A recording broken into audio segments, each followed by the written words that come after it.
সময় একেবারে শেষ। মাসুদ কামাল ভাই, এনসিপির একজন নেত্রী বলছেন যে সংসদে গতকালকে এনসিপির নাহিদ ইসলাম বা হাসনাত আবদুল্লাহ তাদের আচরণ বা কথাবার্তা দেখে তাদের কাছে মনে হয়েছে যে সংসদে বিরোধী দল বেসিক্যালি এনসিপি। জামাত যদিও ৬৮টা আসন পেয়েছে, কিন্তু রোল প্লে করার ক্ষেত্রে এনসিপিকেই তারা বিরোধী দল হিসেবে মনে করে। 2 মিনিট সময় আছে।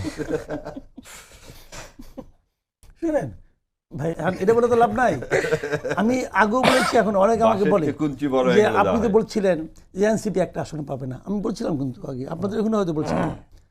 আমি কিন্তু এখন ওটা মনে করি এই জামাতের সঙ্গে যদি জোট না, আমি তখন বলছিলাম যে একা করলে একটা পাবে না।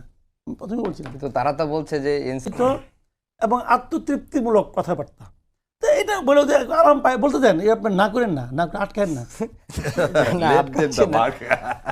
শাহরিয়ার ভাই, এটাই যে আমি খালি বলি এই সামান্তা যে কথাগুলো বলে ওকে শোকস করে ওকে বহিষ্কার করা উচিত।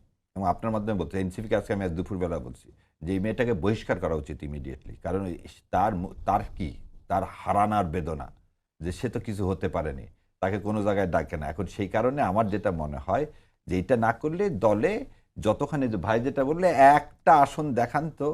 এই যে তুষার হেরে গেছে, তুষার বলছে কি জামাত ইসলাম আমাকে ঠিক মতো সাপোর্ট করেনি বলে আমি হেরে গেছি। এটাই তো হেরে যাওয়ার পরের দিন স্টেটমেন্ট।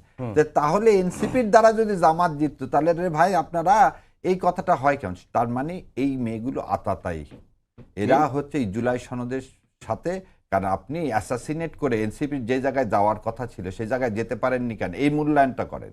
এনসিপি তো একটা বিরাট ক্রাউড ছিল, যখন তারা হলো তাদেরকে কিংস পার্টি করতে হলো কেন? তারা এতই পারে তাহলে গোপালগঞ্জ থেকে মিলিটারি দিয়ে তাদেরকে নিয়ে আসতে হলো কেন? সো এই প্রশ্নগুলোর কেন নিজেরা উত্তর দিয়ে নিজেরা সংশোধন করে আবার মানুষের কাতারে আসতে হবে। আর জামাতের পিছিয়ে এই কথাগুলো বলাচ্ছে, সেটাও ওই সামান্তাদেররা তো বিক্রি হয়ে থাকে, যখন যে কথা বলতে বলে সামান্তা সেই কথাই বলে দেয়। তো কোনো না কোনো এজেন্সির কথা ছিল সামান্তাকে দিয়ে বলা না, সামান্তা যে বলে দিচ্ছে। শাহরিয়ার ভাই, মাসুদ কামাল ভাই, দুজনকে অসংখ্য ধন্যবাদ। আজকে সময় কম, অন্যদিন